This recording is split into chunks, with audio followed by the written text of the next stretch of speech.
Hey horror fiends, welcome back to Myth or Reality Stories. Today we're diving deep into the realm of the grotesque as we count down the 10 most disgusting horror movie deaths ever captured on film. If you're easily disturbed, consider this your viewer discretion warning. These scenes aren't for the faint of heart. Now let's begin our descent into darkness. Horror films thrive on pushing boundaries. From body horror to the macabre, these movies have given us some of the most revolting final moments on screen. So grab your popcorn, and maybe a sick bag, because we're about to explore each disgustingly memorable death in equal, extended detail. At number 10, Re-Animator revolutionized the mad scientist genre with its perfect blend of Lovecraftian horror and pitch-black comedy. In this landmark scene, director Stuart Gordon orchestrates a symphony of horror as Dr. Herbert West's glowing reagent brings the dead screaming back to life. The moment builds from clinical precision to chaos as the corpse violently reanimates. Every detail is meticulously crafted. The sickening crack of rigor mortis breaking, the unnatural twisting of limbs, and the arterial spray that paints the sterile room crimson. What sets this apart is Gordon's theatrical staging. The scene plays out like a twisted ballet, with Jeffrey Combs West conducting his masterpiece of medical mayhem. The film's influence spans decades, inspiring everything from practical effects work to how horror directors balance extreme gore with dark humor. It's a masterclass in how to make audiences simultaneously laugh and recoil in horror. Number 9 brings us David Cronenberg's masterpiece of body horror, The Fly, where science and flesh merge in unspeakable ways.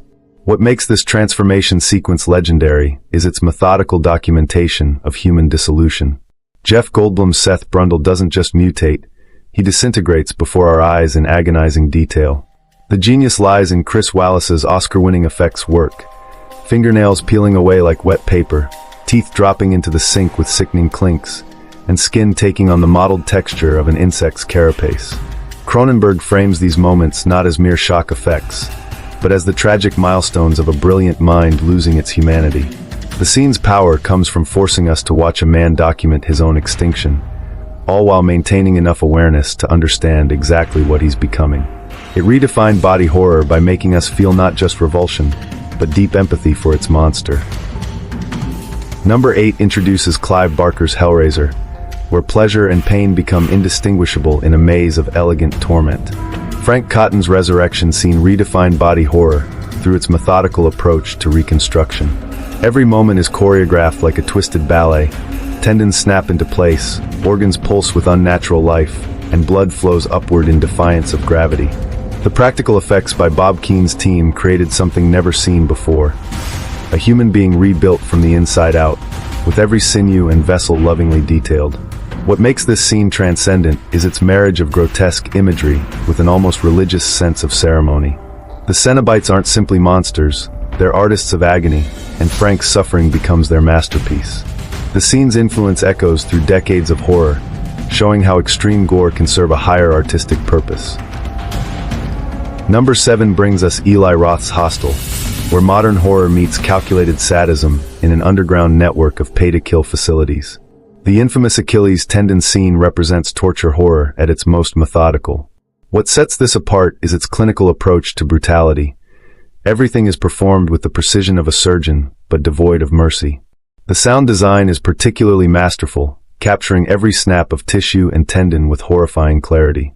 Director Eli Roth forces us to confront the reality of systematic torture through unflinching close-ups and real-time pacing. There's no quick editing or musical stings to break the tension, just the raw documentation of human cruelty. The scene's power lies in its simplicity. One victim, one torturer, and nowhere to hide from the horror. Number 6 showcases Sawtooth's Needle Pit Trap, where Jigsaw's twisted morality meets mechanical precision. The needle pit sequence represents torture porn evolved into art. A simple premise, thousands of used syringes hiding a key, transforms into psychological warfare. Director Darren Lynn Bousman builds tension through layered sound design, the crunch of needles, ragged breathing, and the mechanical whir of hidden mechanisms. What elevates this scene is its patience. We watch as each movement brings new agony, every search for the key driving needles deeper. The trap works on multiple levels: physical torture, psychological breakdown, and the threat of disease. It's the perfect embodiment of Jigsaw's philosophy. Survival requires sacrifice, and every choice brings consequences.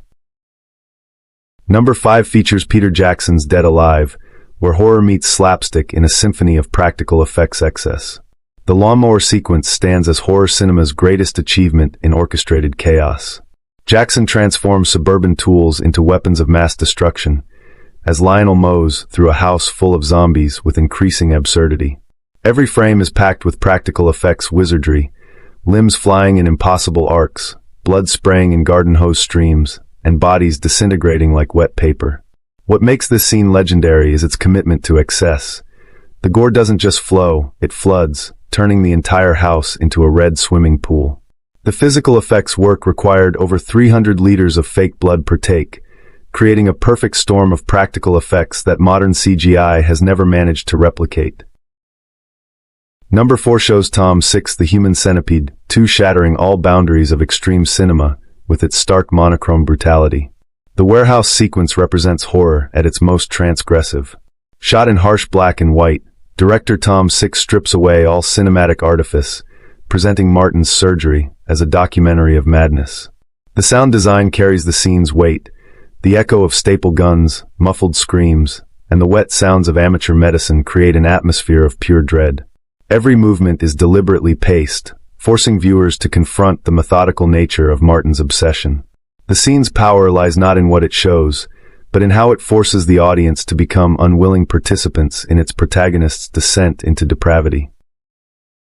Number 3 presents Alexander Bastillo and Julien Maury's Inside, where pregnancy horror meets extreme French cinema. The scissors sequence redefines maternal horror through unflinching brutality. Beatrice Dahl's nameless antagonist wields household scissors with surgical precision, transforming a common tool into an instrument of intimate violence. The scene's power lies in its contradiction. Actions meant to deliver life become weapons of death. Cinematographer Laurent Bears keeps his camera uncomfortably close, while the sound design emphasizes every metallic snip and arterial spray. What elevates this beyond mere shock is its context, a perversion of childbirth that forces viewers to confront the fragility of both life and motherhood. Number 2 brings us Pascal Laugier's Martyrs, where torture transcends pain to become a twisted path to enlightenment. The final martyrdom sequence represents the ultimate fusion of philosophical horror and physical trauma. The systematic flaying isn't just torture, it's a ritualistic transformation documented with clinical precision. Director Laugier treats the camera as a dispassionate observer, holding shots longer than comfort allows. The sound design strips away music, leaving only the mechanical efficiency of the torturer's work. What elevates this beyond mere extremity is its purpose. Each cut serves the film's exploration of transcendence through suffering. The scene's power lies not in its gore, but in its terrible suggestion that meaning might exist within such cruelty. Number 1 showcases Julia Ducournau's Raw, where coming-of-age horror meets primal hunger in a feast of psychological and physical transformation. The finger-eating scene redefines body horror through its intimate portrayal of self-consumption. Director Ducournau frames each bite with the delicacy of a food commercial, while Garance Marillier's performance captures both revulsion and ecstasy. The sound design is particularly masterful. Every crunch and tear mixed with the subtle score creates a disturbing symphony of self-destruction. The scene transcends pure shock by embedding the cannibalism within a broader exploration of identity and desire. The clinical setting only heightens the primal nature of the act, creating a perfect fusion of sterile modernity and ancient hunger. And there you have it, the 10 most disgusting horror movie deaths, each pushing the limits of gore and leaving a mark on the history of horror. Which scene made your skin crawl the most? Let me know in the comments below. I love hearing your thoughts.